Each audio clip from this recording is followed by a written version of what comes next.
Big TV exclusive గా మనం breaking చూస్తూ ఉన్నాం. జంగారెడ్డిగూడెంలో దారుణం చోటు చేసుకుంది. పిల్లలు అబద్ధం ఆడారని పవన్ అనే యువకుడు నోట్లో మిర్చి పెట్టి దారుణంగా పిల్లల్ని కొట్టిన ఘటన ఇప్పుడు సంచలనం రేపుతుందని చెప్పుకోవాలి. ప్రస్తుతం పిల్లలు హాస్పిటల్లో ట్రీట్మెంట్ చేసుకుంటూ ఉన్నారు. శశి భర్తతో విభేదాలకు దూరంగా ఉంటూ వస్తుంది. ఈ నేపథ్యంలోనే ఇటు యువకుడు పవన్ 6 ఏళ్లుగా శశికి పరిచయం అయ్యాడు. ఆమె పిల్లలతో కలిసి పవన్ కూడా ఒకటే ఇంటిలో జీవిస్తూ ఉన్నారు. ఆ నేపథ్యంలో ఇటు రాత్రి పిల్లలు అబద్ధం ఆడారు అన్న నేపథ్యంలో ఇటు పవన్ కోపోద్రిక్తుడై శశి పిల్లలను చితకబాదాడు. అబద్ధం చెప్పారు పిల్లలు అంటూ కూడా ఇటు నోట్లో మిర్చి పెట్టి మరి పవన్ విచక్షణ రహితంగా పిల్లలపై దాడి చేశాడు. ఆ తర్వాత విచక్షణ రహితంగా దాడి చేసిన వెంటనే కూడా ఇటు బాబు అరుపులు విని జోక్యం చేసుకున్నారు స్థానికులు వెంటనే అలర్ట్ అయి కూడా పిల్లలను జంగారెడ్డిగూడెం ఆసుపత్రికి తరలించారు. ఈ ఘటనపై ప్రజెంట్ అయితే మనకి అప్డేట్ అందుతోంది. జంగారెడ్డిగూడెంలో దారుణం చోటు చేసుకుంది.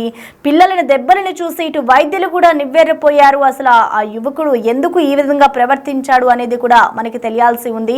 భర్తతో విభేదాలకు శశి దూరంగా ఉంటూ వస్తోంది. గత 6 ఏళ్లుగా ఆ యువకుడితో ఇటు శశికి పరిచయం ఏర్పడింది. శశికి సంబంధించిన పిల్లలతోనే పవన్ ఈ విధంగా వ్యవహరించాడు.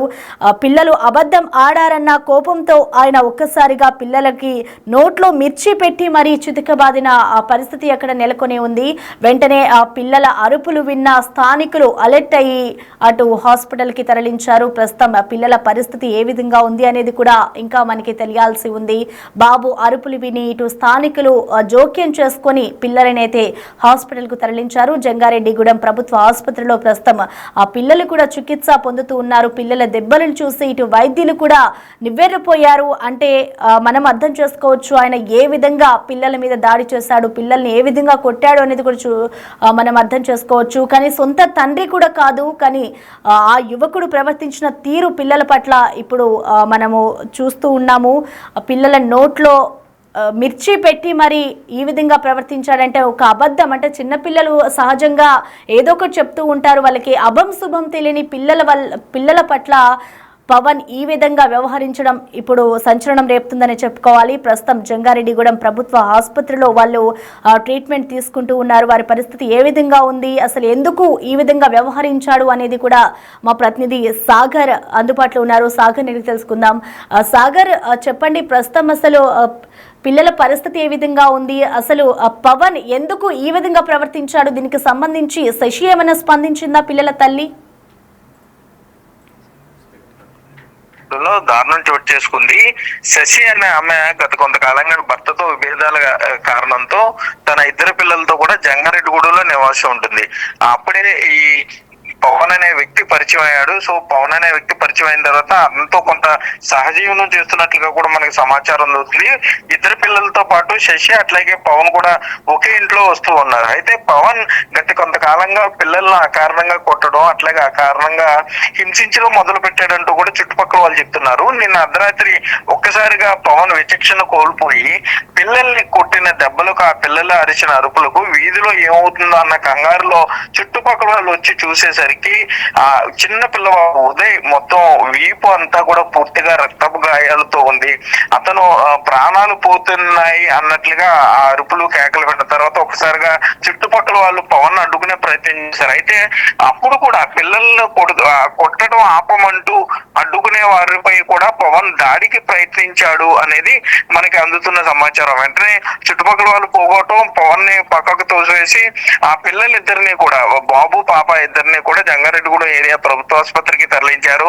అక్కడ ప్రస్తుతం వైద్యులు అయితే చికిత్స అందిస్తున్నారు. వైద్యులు కూడా పిల్లల పరిస్థితి చూసి కంటనీరు పెట్టుకున్న పరిస్థితి అంటే ఎంత ఘోరంగా ఉంటుందో మీరు ఒకసారి అర్థం చేసుకోవచ్చు.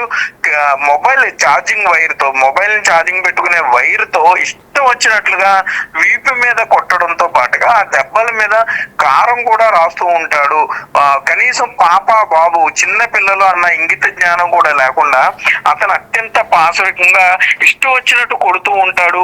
తమను కొడుతున్నా కూడా తల్లి ఏమి అనదు, చూస్తూ ఉండిపోతుంది. కనీసం అడ్డు రాదు అంటూ కూడా ఆ పసిపిల్లలు తమకు వచ్చి రాని మాటలతో చెప్తుంటే చూసేవారు వినేవారు అందరూ కూడా కంట తడిపెట్టుకునే పరిస్థితి ఉంది. ఈ Jangareddygudem DSP Ravichandra area hospital కి చేరుకున్నారు, పిల్లలతో మాట్లాడుతున్నారు. ఇప్పటికే పిల్లల అమ్మమ్మ అక్కడికి చేరుకున్నారు. మొత్తం ఆవిడ కూడా చూసి ఆ పిల్లల పరిస్థితి చూసిన తర్వాత ఆవిడ కూడా బోరును వెలిపించిన పరిస్థితి. ఇంత దారుణంగా పిల్లలు కొడుతుంటే కనీసం కూతురు ఆపకపోవటం వారు నిజంగా బాధపడుతున్నారనే చెప్పుకోవచ్చు. తమ మొదటి అల్లుడు కొంత మద్యానికి బానిస అవడంతోనే విడిగా ఉన్న తర్వాత ఈ విధంగా జరిగిందని వాళ్ళు చెప్పే పరిస్థితులు ఉన్నాయి ప్రసన్న. సాగర్, అలాగే యువకుడికి సంబంధించి ఏదైనా కేసులు నమోదయ్యే అవకాశం ఉందా? అసలు ఈ ఘటనకి సంబంధించి స్థానికులు ఏం చెప్తున్నారు సాగర్? అయితే ప్రసన్న, పవన్ అనే యువకుడు అసలు ఏ ప్రాంతానికి చెందినవాడు, వీరికి ఎక్కడ పరిచయం అయింది, ఎప్పటి నుండి వీరు సహజీవనంలో ఉన్నారు, పిల్లల్ని ఇంత హింసిస్తున్నాడంటే అతని మానసిక పరిస్థితి ఏ విధంగా ఉంది అనే దాని మీద కూడా పోలీసులు అయితే ఆరాధిస్తున్నారు. ప్రస్తుతం పవన్ పరారీలో ఉన్నాడు. జంగారెడ్డిగూడెం DSP రవిచంద్ర మాత్రం పిల్లల్ని ఇబ్బంది పెట్టిన దాంట్లో కేసు అయితే నమోదైంది. పోక్సో నిబంధనల ప్రకారం అతని మీద కేసు నమోదు చేశాం, తప్పకుండా శిక్షిస్తామని చెప్తున్నారు. ఇప్పటికే బాలుల సంరక్షణ కేంద్రం నుంచి కూడా సభ్యులు ఇక్కడికి చేరుకున్నారు. వారిని పిల్లలతో మాట్లాడుతున్నారు, వారి దగ్గర నుండి స్టేట్మెంట్స్ తీసుకుంటున్నారు. పవన్ అనే వ్యక్తి కొట్టేటప్పుడు తల్లి ఏమైనా అడ్డుపడిందా, లేకపోతే కనీసం అతన్ని ఆపే ప్రయత్నం చేసిందా అనే కోణాల్లో కూడా పిల్లల్ని ప్రశ్నిస్తున్నారు. కాబట్టి పిల్లలు కనీసం అతను కొట్టేటప్పుడు తమ అడ్డుపడలేదని ఏడుస్తూ చెప్పడం చూస్తే కూడా కంటతడి పెట్టుకునే పరిస్థితులు అయితే ఉన్నాయి. పక్కన పెడితే అంత దారుణంగా, అత్యంత దారుణంగా చిన్నపిల్లలు ఏదైనా అల్లరి చేస్తే సహజంగా తల్లిదండ్రులు వచ్చిన దెబ్బేస్తూ ఉంటారు, లేకపోతే కొంత గదమాయిస్తూ ఉంటారు. కానీ వీటన్నిటిని దాటుకుని ఏదో ఒక పగ లేకపోతే ప్రతీకారం ఉన్నప్పుడు ఏ విధంగా దాడి చేస్తారో అంతకన్నా ఘోరంగా పిల్లవాళ్ళ వీపు చూస్తే మొత్తం వీపంతా కూడా రక్తపు గాయాలతో ఉన్న పాప పరిస్థితి అలాగే ఉంది. సో అసలు ఈ పవన్ అనే వ్యక్తి మానసిక పరిస్థితి ఏ విధంగా ఉందో అట్లాగే కన్న తల్లి శశి కూడా ఈ విధంగా పిల్లల్ని కొడుతుంటే కనీసం అప్పుడు ఆపకపోయిన తర్వాత తన తల్లిదండ్రులను పెద్దలను ఎందుకు సంప్రదించలేదు, పోలీసులు ఎందుకు ఆశ్రయించలేదు, లేకపోతే పిల్లల్ని వదిలించుకునే ప్రయత్నంలో భాగంగా ఈ విధమైన కార్యక్రమాలు చేశారనే దానిలో కూడా పోలీసులు అయితే పూర్తి స్థాయిలో దర్యాప్తు చేస్తున్నారు. ప్రస్తుతానికి ఈ పవన్ అనే వ్యక్తి పరారులో ఉన్నాడనే సమాచారం అందుతుంది. కేసు నమోదు చేసి పూర్తి స్థాయిలో దర్యాప్తు చేయడంతో పాటుగా పోక్సో ప్రకారం అతనికి కఠిన శిక్షలు ఉంటాయని కూడా DSP రవిచంద్ర అయితే ఇక్కడ చెప్పే పరిస్థితులు ఉన్నాయి ప్రసన్న. Thank you Sagar.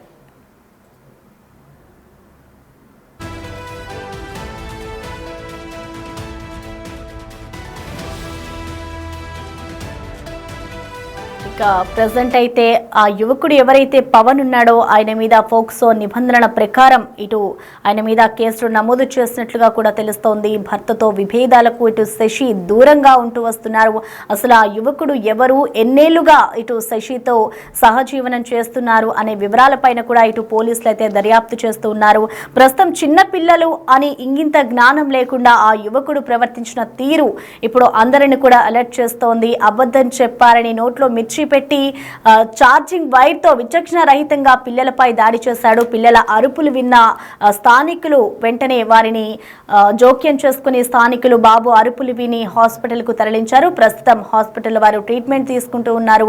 వాళ్ళకి దెబ్బలు తగిలిన విధానాన్ని చూసి ఇటు వైద్యులే నివ్వెర్రపోయిన పరిస్థితి నెలకొంది. అంటే ఆయన ఎంత దారుణంగా పిల్లల పట్ల ప్రవర్తించారో అనేది కూడా మనం చూడాల్సి ఉంది. ప్రస్తుతం దీనికి సంబంధించి ఇటు పిల్లల తల్లి శశి ఎవరైతే ఉన్నారో ఆవిడ కూడా ఏ విధంగా కూడా యువకుడు కొట్టినప్పుడు కూడా వాటిని అడ్డుకోలేదు, ఆయనని ఎందుకు అడ్డుకోలేదు అనేది కూడా ఇప్పుడు తెలియాల్సి ఉంది. అలాగే పిల్లలకి సంబంధించిన రిలేటివ్స్ కానివచ్చు, అటు అమ్మమ్మ కూడా హాస్పిటల్కి చేరుకొని పిల్లల పరిస్థితిని చూస్తూ ఉంది. వాళ్ళు అటన్నిటిని కూడా అసలు తల్లి ఎందుకు ఆపలేదు అనేది కూడా వాళ్ళని దిగ్భ్రాంతిని వ్యక్తం చేస్తుందని చెప్పుకోవాలి. విచక్షణ రహితంగా దాడి చేశాడు పవన్. అసలు పిల్లల్ని వదిలించుకోవడం కోసమే ఈ విధంగా వ్యవహరించారా అనేది కూడా తెలియాల్సి ఉంది. ప్రస్తుతం అయితే యువకుడు పరారీలో ఉన్నాడు. మరి దానికి సంబంధించి పోలీసులు ఏ విధంగా దర్యాప్తు చేస్తారో అనేది కూడా వేచి చూడాలి. పెళ్లి చేస్తే ఆ అబ్బాయి తాగి ఇంట్లో ఏమీ చూడలేదని వచ్చేసింది. ఓ సంవత్సరంన్నర మా ఇంట్లో ఉంచుకున్నాం మేము. మా అబ్బాయికి పెళ్ళి అవ్వాల. పెళ్ళి అవ్వకపోతే ఆడపిల్లని ఇంట్లో ఉంటే ఆడపడుచు సంబంధాలు రావా అమ్మ, కోనారం మా చుట్టాలు ఉన్నారు కదా, దగ్గరలో ఉండమ్మా, మేము మంచి చెడ్డ చూస్తూ ఉంటాము, ఇద్దరు పిల్లలు పెట్టుకొని శుభ్రంగా ఉండు అని చెప్పి ఇక్కడ తెలిసిన వాళ్ళ దగ్గర పెట్టామండి. మా చుట్టాలు ఉన్నారు అంతా పెట్టామండి. వచ్చినప్పుడల్లా ఎంతో కొంత పిల్లకి మంచి చెడ్డ చూస్తూ ఉండేవాళ్ళం. ఇక్కడ ఏం జరిగేది, మేము అక్కడ దూరాన్ని ఉన్నాం కదండి, మాకైతే తెలీదు. ఇక్కడ అబ్బాయి ఎవరో వచ్చాడంట, వచ్చి ఉంటున్నాడంట ఇంట్లో, పవన్ అంట అండి.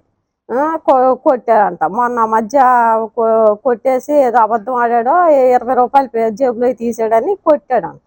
కొడితే కారం మిరపకాయలు నవిలిచ్చారంట. ఇలాగ అబద్ధం ఆడతాం తప్పు కదా అని కొట్టే మా అమ్మ అని చెప్పింది. అలా కొట్టకూడదమ్మా, పిల్లలు అన్యాయం అయిపోతారు, అంత దెబ్బలు తగలకూడదు, కళ్ళ భయం చెప్పుకోవాలి, లేకపోతే చిన్న దెబ్బ వేసుకోవాలి, అబద్ధం ఆడితే అంత దెబ్బలు కొట్టకమ్మా అని చెప్పి చాలాసార్లు చెప్పానండి. తర్వాత ఇప్పుడు మళ్ళీ ఇలాగా ఇదండి. రాత్రి మాకు తెలియదండి, మా పిల్లోడు సెల్లకి బాబు అండి కొట్టాడని చెప్తున్నాడండి, అబద్ధం ఆడాని కొట్టాడంటండి. ఛార్జింగ్ వైర్ ఉంటది కదండి, అది దాంతో. నేను 1 year నుంచి ఇక్కడ ఉంటున్నా, వర్క్ చేసుకుంటున్నా. తను ఒక 8 months బ్యాక్ వచ్చాడు ఇక్కడికి. తను వర్క్ చేసుకుంటున్నాడు. నైట్ కొంచెం లింక్ చేసి ఉన్నాడు. వీడేదో అవ్వద్దని చెప్పేపాటికి కోపంలో కొట్టాడు. నైట్ టైం కదా, కొంచెం గట్టిగా అరిస్తే చుట్టుపక్కల ఏదైనా ఇష్యూ అవుతుంది కదా అని చెప్పి గట్టిగా కొట్టేసరికి వీడు బయటకు వచ్చేసాడు. బయటకు వచ్చేటప్పటికి వెహికల్ ఏదో వస్తుంటే దానికి అడ్డం పడ్డాడు. అన్నయ్య ఆపి హాస్పిటల్ తీసుకొచ్చాడు. ఇది జరిగింది. అడ్డుకున్నాను, నెట్టేశాడు. ఇక్కడ తగిలింది.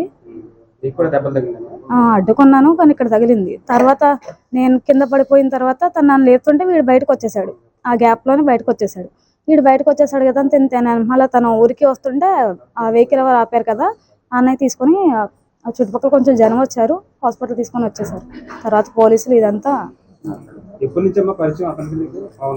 6